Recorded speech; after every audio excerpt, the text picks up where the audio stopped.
Layer skin hair and laser clinic లో latest టెక్నాలజీతో laser hair removal, anti ageing and hair fall issues కి advance treatments అన్ని ఇక cost గురించి వరి అవ్వాల్సిన అవసరం లేకుండా అందిస్తున్నారు. ఇంకా మీ కాన్ఫిడెన్స్ ని తిరిగి తెచ్చుకోండి. Get your free consultation now.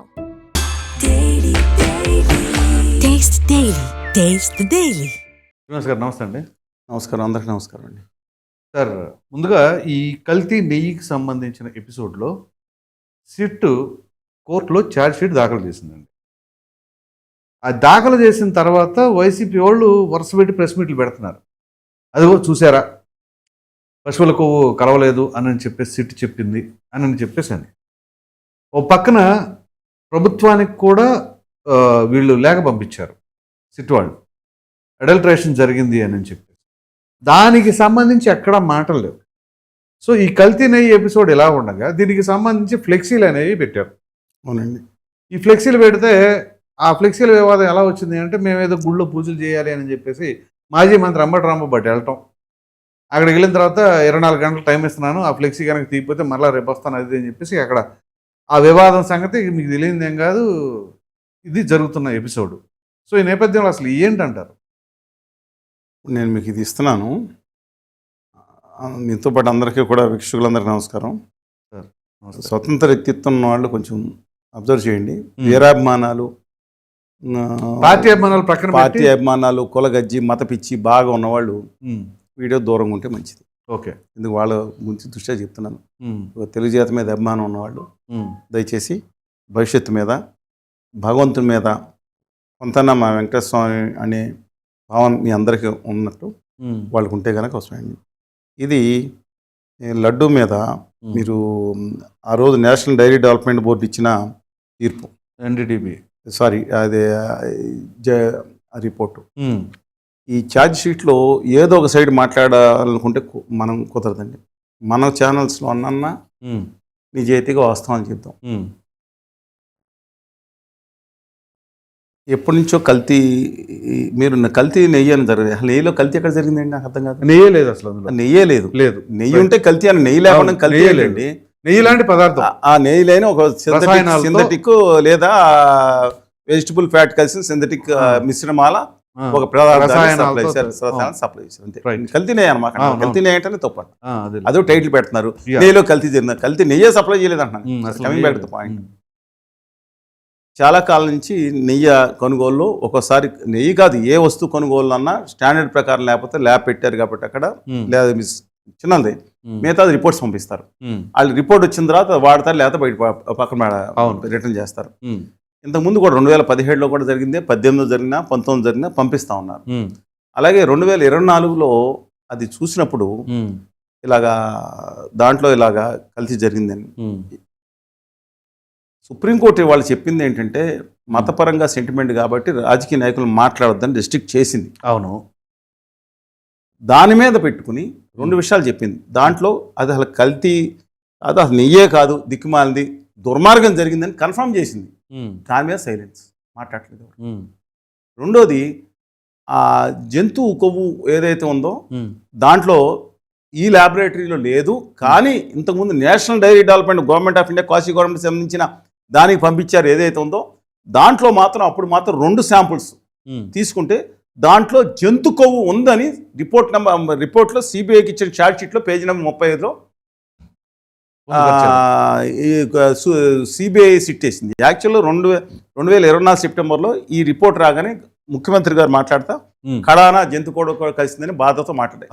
No second thought in that. ఆయనకి ఆ జిల్లానో, ఆయన ఇల్లు కూడా, ఆయన పుట్టింది కూడా వెంకటేశ్వర స్వామి పాదాలు చంద్రగిరిలోనో, ఆయనకి ఫస్ట్ నుంచి దేవుడు భక్తులకు వెళ్తాం, భార్యతో పాటు వెళ్తాం, అన్నీ కూడా దైవభావం కొంతమంది ఎక్కువ ఉంటుంది, కొంత తక్కువ ఉంటుంది. కానీ ఆయనకి ఎక్కువ ఉందని మనకు తెలుస్తూ ఉంది. ఆయన విధమైన భక్తుడు కూడా ఆయన మాట్లాడారు. ఉప ముఖ్యమంత్రిగా ఉన్న పవన్ కళ్యాణ్ గారు కూడా అదే మాట్లాడారు. అవును, దీంట్లో ఎక్కడన్నా అన్నారు, ఇంగ్లీష్ పద్యాలం కొంచెం వాళ్ళకి చెప్తానండి. ఆయన అన్న దాంట్లో ఎక్కడుందని అంటున్నారు.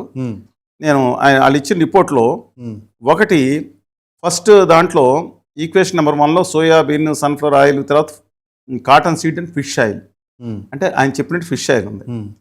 రెండోది ఒకటి పామ్ కర్నల్లో ఫ్యాట్ ఉంది, పామ్ ఆయిల్ ఉంది, బీఫ్ టాలో బీఫ్ టాలో అంటే ఆవు గొడ్డు గేదె సంబంధించిన టాలో ఉందని ఇది ఇప్పుడు వాళ్ళు మాట్లాడారా? ముఖ్యమంత్రి వాళ్ళందరూ సొంతంగా ఉప ముఖ్యమంత్రి ఇంట్లో కూర్చొని రిపోర్ట్ తయారు చేసుకొచ్చారా? కాదు కదా. ఇది 2 రిపోర్ట్స్ వెళ్తే 17న 23న సెప్టెంబర్ 2 రిపోర్ట్స్లో. 3వది palm oil and beef tallows, 4 lard LARD. Lard అంటే పదం ఏంటంటేనండి ఇది పంది కొవ్వు అని అర్థం. అవును.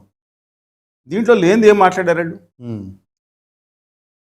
ఇప్పుడు తర్వాత క్యాంపస్లో లేకపోతే తర్వాత సంగతి, కానీ దీంట్లో లేకపోతే ఏం మాట్లాడారు? అవును, నేను అడుగుతున్నానండి. ఇది పాయింట్ ఒకటి ఉన్నదే కదా చెప్పింది. తర్వాత సిట్ ఇచ్చిన కొత్త ల్యాబొరేటరీ సార్ రిపోర్ట్ మేనేజ్ చేశారని నేను రిపోర్ట్ పంపించారు వాళ్ళు. ప్రస్తుతం దాంట్లో పామాయిల్, కెర్నల్ అంటే పామాయిల్ తీసే గింజండి, తోటలు ఉంటే తెలుస్తుంది. దాంతోపాటు కొన్ని యాసిడ్స్ కలర్ రావడానికి, కలర్ కావడానికి బీటా కెరటన్ అనే దాన్ని మిగతా కెమికల్స్ కలిపి ఆ దిక్మాలిన ఆయిల్ పామాయిల్ విత్ కెమికల్స్ కలిపి పంపించారు. ఇది జరిగింది, కల్తీ జరిగింది.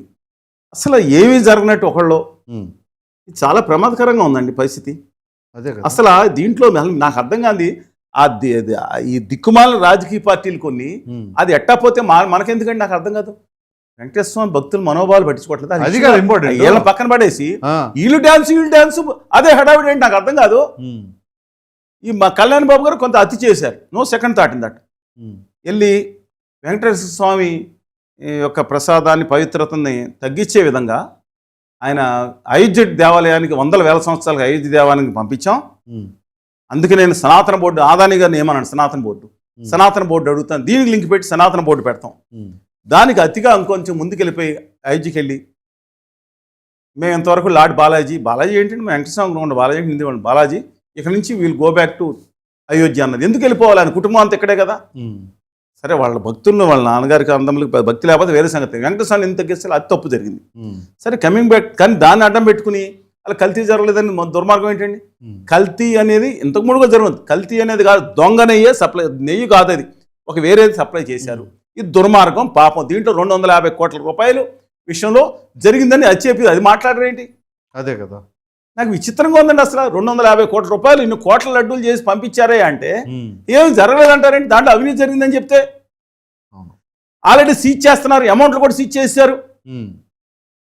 రాష్ట్ర సిట్ మీద నమ్మకం లేదు. ఎవరు చేశారు? ఆ సిట్లు ఎవరున్నారు అది కూడా చెప్తానండి. ఇప్పుడు తెలుగుదేశం పార్టీకి సంబంధించిన వాళ్ళు ఎక్కడ ల్యాబొరేటరీకి వెళ్ళి ఎవరు మేనేజ్ చేశారు అండ్ కరుణాకర్ రెడ్డి గారికి ఇంకా వీళ్ళకి సుబ్బారెడ్డి గారి పల్లె మేనేజ్ చేస్తారని అక్యూజ్ చేయటం. ఈ శాంపుల్ వెళ్ళినప్పుడు వస్తూ ఉంటుంది. దాంట్లో మనం దాంట్లో ఉంది ఒకసారి తేడా రావచ్చు. అందుకని ఇవాళ సిబిఐ ఛార్జ్షీట్లు ఏం వేశారంటే, మేము ఇలా రిపోర్టుల ప్రకారం ఇవాళ మేము పంపించిన ల్యాబ్ రిపోర్ట్ ప్రకారం దీంట్లో జంతు కొవ్వు లేదు, ఇంతకు ముందు ఉన్న దాంట్లో ఉన్నది. దీన్ని నిజాలు పూర్తిగా చేయడానికి ట్రయల్ కోర్టు ముందుకు తీసుకెళ్ళాలి. ఇంక తెలుస్తున్నది ఉందో లేదో. కానీ ఈ లోపు మత సెంటిమెంట్ ఉన్నాయి కాబట్టి తప్పుగా మాట్లాడద్దు, ఇదే ఇచ్చింది అది. అవును. ఆ సిట్లో ఎవరున్నారు? పాత ఆంధ్రప్రదేశ్ ప్రభుత్వం సిట్ మీద నమ్మకం లేదంటే కేంద్ర సుప్రీంకోర్టు ఏం చేసిందంటే, కేంద్ర ప్రభుత్వానికి సంబంధించిన సిబిఐ డైరెక్టర్ పర్యవేక్షణలో ఇద్దరు సిబిఐ స్టాఫ్తో, ఇద్దరు స్టేట్ పోలీస్ స్టాఫ్తో, ఒకళ్ళు FSSA నిపుణులతో కలిసిన కమిటీ వేసి సిబిఐ డైరెక్టర్ని హెడ్ చేయమంది. 5గురికి హెడ్గా ఆయన 6 హెడ్ ఉంటారు. అవును. ఆ కమిటీ తేల్చింది. ఇది మనం విశ్వసనీయతలో తీసుకోవాలి కదండి. అవును. ఇవాళ అందుకని ఇవాళ నేను మన 4వ తారీఖున వెళ్ళాను. 4వ తారీఖు 4 రోజులు కూడా అవ్వలేదు, తిరుపతి వెళ్ళి వచ్చానండి. ఆ తర్వాత నవంబర్లో మళ్ళీ వెళ్ళి వచ్చాను 11వ తారీఖు. అంతకుముందు వెళ్ళిన దానికంటే తిరుపతి లడ్డు మీద మనకి టేస్ట్ మీద ఉండదు, ప్రసాదం అనుకున్నప్పుడు అంతే కళ్ళగద్దుకుని వేసుకుంటాం. అవును. ఎందుకు వచ్చిన తర్వాత ఇంటికి పట్టుకొచ్చాం, లడ్డూలు 40 లడ్డూలు పట్టుకుని అందరికీ ఇస్తూ ఉంటాం. ఎన్ని కావాలంటే అన్ని ఇస్తున్నారు కదా, లడ్డూలు ఏం తక్కువ లేదు. ఇస్తున్నప్పుడు మనకి తేడా అయితే తెలిసింది. ఇప్పుడైతే నాకు పూర్వం దాని మీద డెఫినెట్గా కళ్ళకు కనపడతా ఉంది కదా. అవును. అసలు అదొక త్వరగా దేవుడి దగ్గరికి వెళ్తాం, మన ధ్యాస అంతా దేని మీద ఉంటుందండి? దైవం మీద ఉంటుంది అక్కడికి వెళ్ళిన తర్వాత. అందుకని ఎప్పుడు చెప్తున్నాను, ఈ దిక్కుమాల సంత ఒకటి బయలుదేరు, పరమ సన్నాసి సంత. దేవాలయ దర్శనం చేసుకున్న కొంతమంది బయటకు వచ్చి పిచ్చివాగుడు అవుతారు ఈ సంత. ఏమని? రాజకీయాలు ఇవన్నీ. దేవాలయం తిరుమల మొత్తం పరిధిలో దిక్కుమాల రాజకీయాలు కానీ, సన్నాసి మాటలు కానీ మిగతాది కానీ చేసిన వాళ్ళని శాశ్వతంగా అక్కడ తిరుపతికి తిరుమలకు రాకుండా చేసేయాలి, నిషేధం పెట్టాల్సిందే. అవును, చెప్తాను. అది కూడా నేను ఎప్పటి నుంచో నా డిమాండ్ అది. సరే మనం కూడా కొండ దిగుకు వచ్చిన తర్వాత ఇలా ఇంకా బాగుంటాయి అని మాట్లాడచ్చు. చాలా నేను చెప్తున్నాను పవిత్ర భావంతో మనం 2 సార్లు వెళ్తే, thanks to the committee and chairman అండి, చాలా పవిత్ర భావంతో భగవన్నామ స్మరణ జరుగుతూ ఉంది. అలంకరించారు, పూర్ల మీద బాగుంది. ఇప్పుడు నేను చెప్తే పర్వాలేదు, అంబటి రాంబాబు గారు మాట్లాడారు. అవునవును.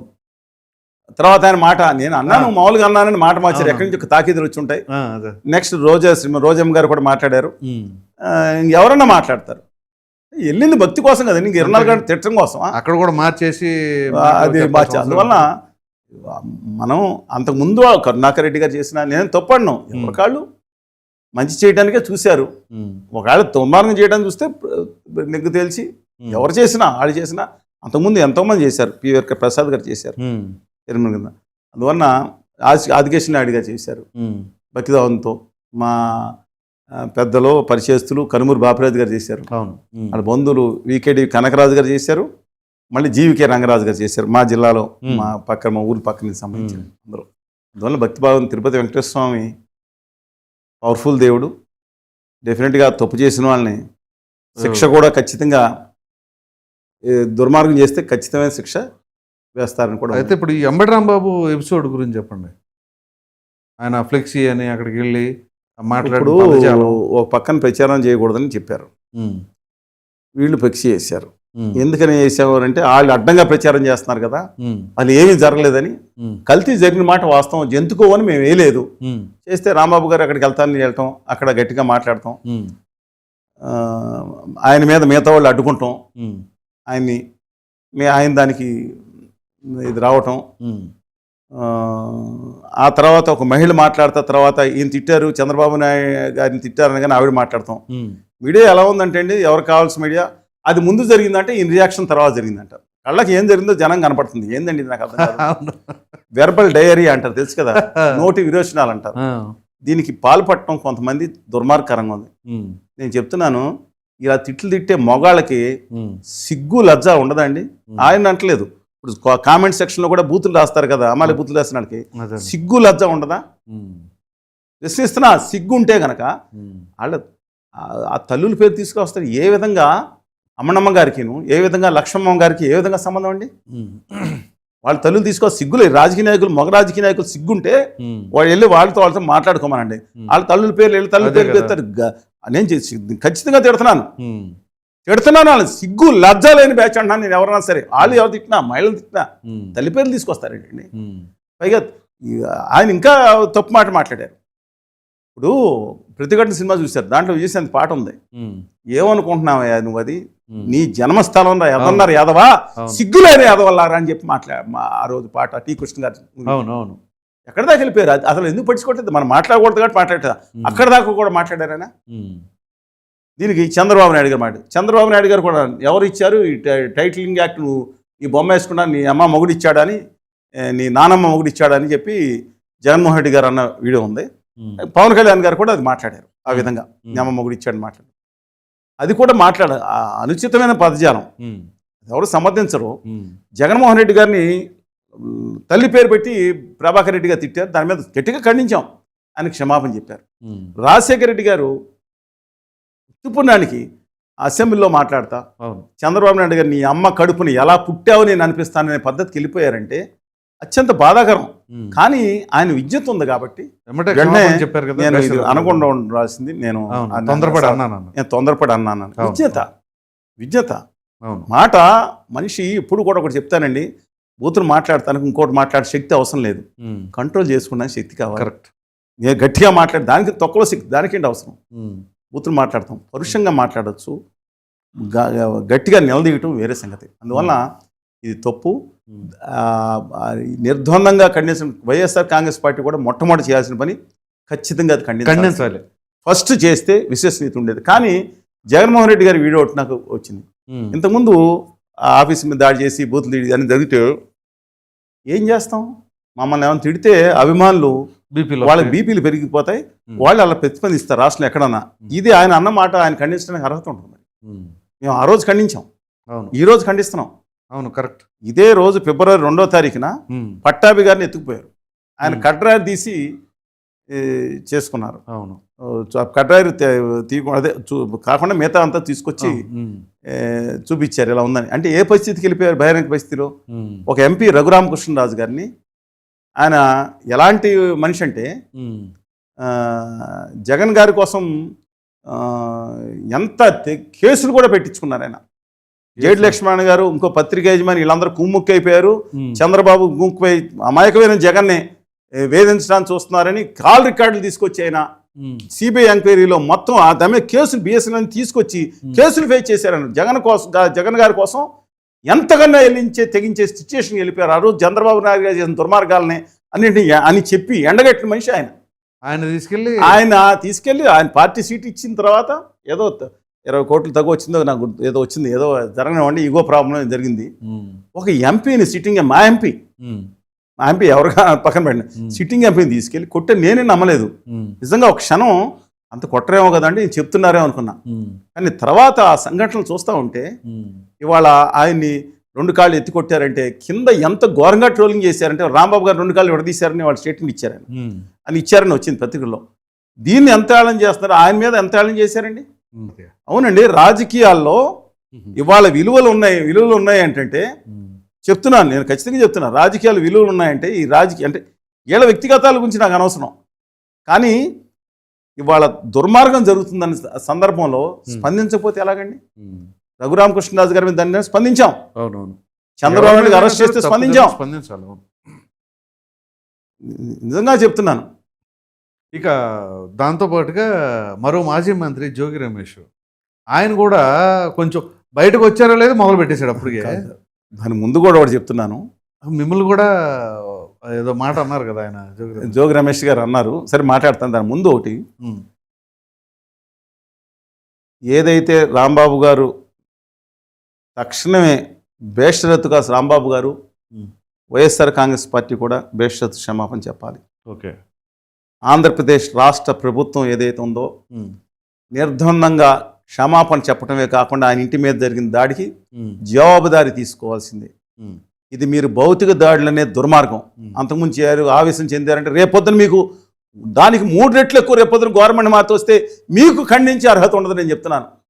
ఆవేశం మాట్లాడింది నీచంగా మాట్లాడారు. అసెంబ్లీలో చంద్రబాబు నాయుడు గారు మిస్సెస్ మీద దారుణంగా మాట్లాడారు, చెత్త మాట్లాడారు, పరోక్షంగా మాట్లాడినట్టు అనుకొని కవరింగ్ చేసుకోవద్దు. అంటే రాంబాబు గారు లేరా ఉన్నారు, కుటుంబాలు ఉండవా చెప్తున్నారు, కుటుంబాలు ఉండవా? ఉండకుండా ఎక్కడ పోతాయి సార్. అలాగే భారతి గారు కానీ, నేను మన భువనేశ్వర్ గారు కానీ, బ్రాహ్మణ్ గారికి ఎవరన్నా ఒక్క అనుచితంగా వాళ్ళ జీవితంలో బయటకు వచ్చి రాజకీయాలు ఒక్క తప్పుగా మాట్లాడిన మాట సందర్భాలు లేవండి. లేవు. చాలా గౌరవనీయంగా ఉందాగా ఉండేవాళ్ళు వాళ్ళందరూ. సంప్రదాయబద్ధం. అన్నా లెజనోవా గారు, వాట్ ఎవర్ ఇట్ మేబీ, ఏ రోజన్నా వచ్చి రాజకీయాల్లో వాళ్ళ పక్కన నుంచుండి తప్పితే వెళ్ళి మాట్లాడినంటే ఎందుకు మైకులు అందరూ పెడతారు. అవును, మీరు కూడా ఇంటర్వ్యూ ఇస్తారండి, మీరు చేయరు, అప్పుడు 2 నిమిషాల్లో చేస్తారు మీరు. అవును, కానీ చాలా హుందాగా ఉన్నారు వాళ్ళని. వాళ్ళ తల్లిదండ్రులు నేను చెప్తున్నానండి, వెంకటరావు గారు కానీ వాళ్ళు కానీ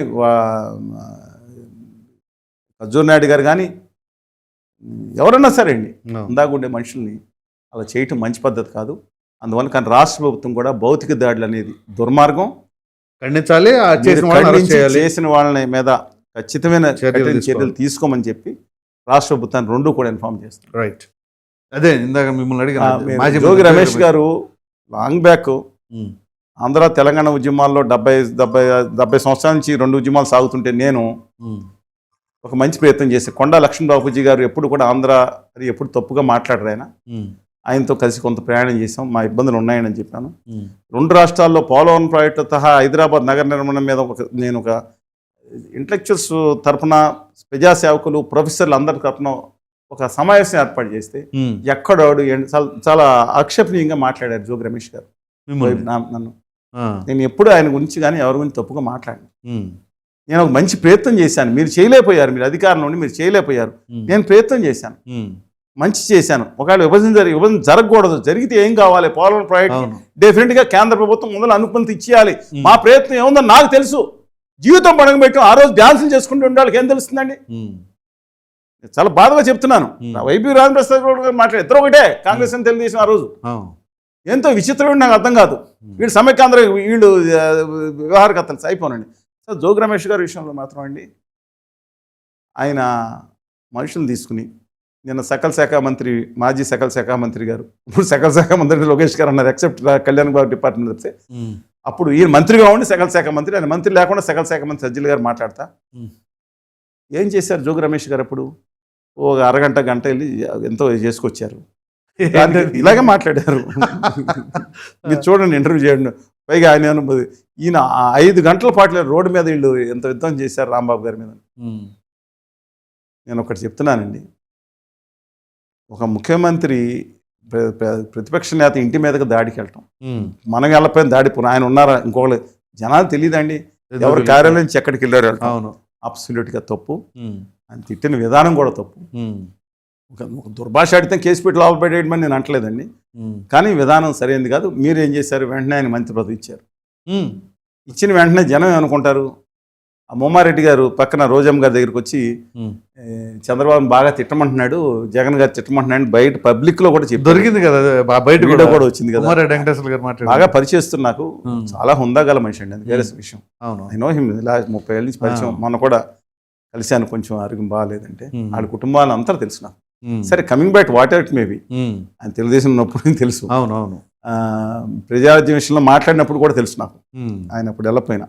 సరే, coming back to the point, ఇవాళ అంత హుందాతనంగా ఉండాల్సిన ఎక్కడ దిగజారిపోతున్నాయి? జోగి రమేష్ గారిని ఇవాళ 83 రోజులు అరెస్ట్ చేశారు, రెడ్ బుక్ పనిచేసింది అనుకుంటున్నా. ఆయన తప్పు చేశారో చేయలేదని చెప్పడానికి నేను కాదండి, న్యాయస్థానాలు తెలుస్తాయి. అవును, ఆయన అరెస్ట్ చేసి బెయిల్ రాకుండా ఎవరి పేరు అంటే చంద్రబాబు నాయుడు గారినే చేశారంటే, అప్పుడు అందరిలో ఉన్న ఆయన కూడా చేశారు, ఒక స్టాల్వార్ట్ లీడర్ దేశ స్థాయిలో. అప్పుడు ఎవరేం మాట్లాడారు? శిక్ష వేస్తుంది అని మాట్లాడినప్పుడు మీకు మాట్లాడే అర్హత ఉందా? అదే కదా, జగన్మోహన్ రెడ్డి గారు మాట్లాడి బీపీలు పెరిగిపోయినాయి అందుకని వచ్చారని మాట్లాడినప్పుడు, అలాగా చంద్రబాబు నాయుడు గారిని అరెస్ట్ చేసినప్పుడు ఏం మాట్లాడారు మీరు? మీరు ఆరోగ్యంగా బాగున్నా, రెస్పెక్ట్ ఆల్ దీస్ పీపుల్ అండి, నేను తప్పితే కదా, మీరు ఆరోగ్యంగా బాగానే ఉంటారు. ఆయన అనారోగ్యాలు పారని మీరే మాట్లాడారు, రోగాలని అని మాట్లాడారు కదా. అలాంటి వ్యక్తికి రాత్రి అక్కడి నుంచో దూరంగా తీసుకొచ్చి రాత్రి 11 గంటల వరకు ఇంటరాగేట్ చేసి నిద్ర లేకుండా అనారోగ్యంలో ఉన్న మనిషిని రాత్రి 2 గంటలకు మళ్ళీ లేపి పడుకునేది ఉండదు అక్కడ పంపించారు. 100 మంది పోలీసులు తిరుగుతున్నారు, నిద్ర పడతాం అక్కడ పక్కన. 2 గంటలు లేపి మళ్ళీ ఎగ్జామ్స్ అని, మెడికల్ ఎగ్జామ్ అని తీసుకెళ్ళి అక్కడికి వెళ్ళి వాళ్ళు పరీక్ష చేయించి మళ్ళీ తీసుకొచ్చి 2వ రోజు రాత్రి అక్కడ దింపి, అక్కడ టాయిలెట్ కూడా లేదంటే దాన్ని కూడా హేళన చేసిన పద్ధతి అది అమానవీయం అండి. ఇప్పుడు ఏదైతే రమేష్ గారిని ఆ కేసుకు మించి కక్ష సాధింపు ఏదైతే వ్యతిరేకిస్తామో, డెఫినెట్గా ఆ రోజు చంద్రబాబు నాయుడు అరెస్ట్ చేసినప్పుడు కూడా మిగతా వాళ్ళ సంగతి నాకు తెలీదు. నేను వెళ్ళి ఢిల్లీలో సంఘీభావం తెలియదు, ప్రొఫెసర్స్తో అందరితో పాటు మేము తీసుకెళ్ళాం. ఓకే, లోకేష్ గారు దీక్ష చేస్తున్నప్పుడు సంఘీభావం తెలియజేస్తాం. ఒక్క మనిషి కూడా మిగతా పార్టీ మిగతా వాళ్ళు ఎవరు అక్కడ సంఘీభావం చేయడానికి రాలేదు. ఎందుకంటే ఒక పెద్ద మనిషి కేసు వేరు, కక్షాదింపు వేరు. అలా కక్షాదింపు చర్యను కూడా అది ఖండిస్తూ న్యాయస్థానాలను ఎగ్గు తేల్చాల్సిందే. కానీ మొత్తం రాష్ట్రంలోకి తీరని అన్యాయం, ఘోరమైన అన్యాయం కేంద్ర ప్రభుత్వ బడ్జెట్ చేసినప్పుడు మొత్తం డైవర్షన్ పాలిటిక్స్ నడిచిపోయింది. ఇక వీళ్ళందరూ అటొక 10,000 మంది, ఇటో 10,000 మంది మీడియాలు, ఇక అటు ఇటు ఇదే గొడవ రాష్ట్రం అంతా. ఈ గొడవలో రాష్ట్రానికి సర్వనాశనం అయిపోయేటట్టు ఇంకో బడ్జెట్ వచ్చింది. భావితరాలకు ఇండస్ట్రియలిస్టులుగా అయ్యే అద్భుతమైన ఇన్సెంటివ్స్ వచ్చే, పారిశ్రామిక రాయితీలు వచ్చే అవకాశాన్ని మళ్ళీ కేంద్ర ప్రభుత్వం హక్కుగా మనకు రావాల్సిన నిరాకరిస్తే మాట్లాడేవాళ్ళు లేడు. పోలవరం ప్రాజెక్టుకి ₹1 ఈ కేంద్ర ప్రభుత్వం కితం దాని కాకుండా పూర్తి చేయడానికి, అంటే 150 అడుగులు నిలబెట్టడానికి ₹1 ఇవ్వకపోయినా మాట్లాడలేదు. వైజాగ్ మీద దానికి కావాల్సిన మాట్లాడలేదు. అమరావతికి 15,000, 30,000 కోట్లు పొందు, దాని వడ్డీ కూడా కాదండి, 10% వడ్డీ కూడా కాదు, ఇవ్వకుండా ఎంగిలి మెతుకులు ఇస్తున్నా సరే చప్పట్లు కొట్టేవాడు తప్ప మాట్లాడు. మొత్తం టాపిక్ డైవర్ట్ అయిపోయి బూతులు. Very good evening to you. ఇవాళ కొత్త చర్చ, కొత్త బూతులు కాదు, ఇది నిన్నటి బూతులు. Very good evening to you. మన బైట్స్ అన్ని దాంట్లో ఖరాబ్ అయిపోతుంది. రైట్, దురదృష్టకరం అండి. రైట్ సార్, థ్యాంక్ యూ, నమస్కారం.